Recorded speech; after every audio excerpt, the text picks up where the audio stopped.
आज का बाइबल का वचन दानियल का ग्रंथ अध्याय 7 वचन 15 से 27 और आज का सुसमाचार सन लूकस के अनुसार अध्याय 21 वचन 34 से 36। दानियल का ग्रंथ अध्याय 7 वचन 15 से 27। मैं बहुत व्याकुल हो उठा और अपने मन के दृश्यों के कारण विस्मित हो गया। मैंने वहाँ उपस्थित लोगों में से एक के पास जाकर पूछा कि इन सब बातों का अर्थ क्या है, और उसने मुझे समझाते हुए कहा, ये 4 विशालकाय पशु 4 राज्य है जो पृथ्वी पर प्रकट होंगे, किंतु सर्वोच्च प्रभु के संतों को जो राजत्व दिया जाएगा वो अनंत काल तक बना रहेगा। तब मैंने जानना चाहा कि उस चौथे पशु का अर्थ क्या है, जो सभी पहले पशुओं से भिन्न था, जो बहुत डरावना था, जो चबाता और खाता जाता था और जो कुछ रह जाता उसे पैरों तले रौंदता था। मैंने उसके सिर के 10 सींगों के विषय में जानना चाहा और उस अन्य सींग के विषय में भी जिसके निकलने पर 3 सींग उखड़ गए, उस सींग के विषय में जिसके आंखें थी, जिसका एक डींग मारने वाला मुंह था और जो दूसरे सींगों से अधिक बड़ा दिखता था। मैं देख ही रहा था कि वह सिंह संतों से युद्ध कर रहा था और वयोवृद्ध व्यक्ति के आने तक उन पर प्रबल हो रहा था।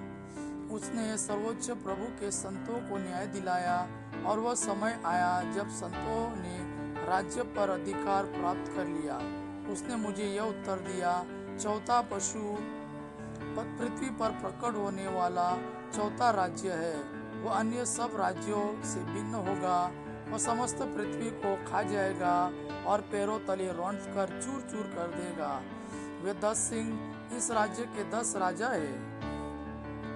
उनके बाद एक ऐसे राजा का उदय होगा जो पहले के राजाओं से भिन्न होगा और 3 राजाओं को परास्त कर देगा।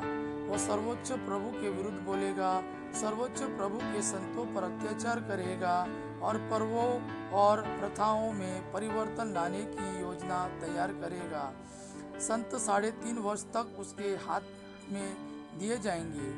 उसके बाद न्याय की कार्रवाई प्रारंभ होगी।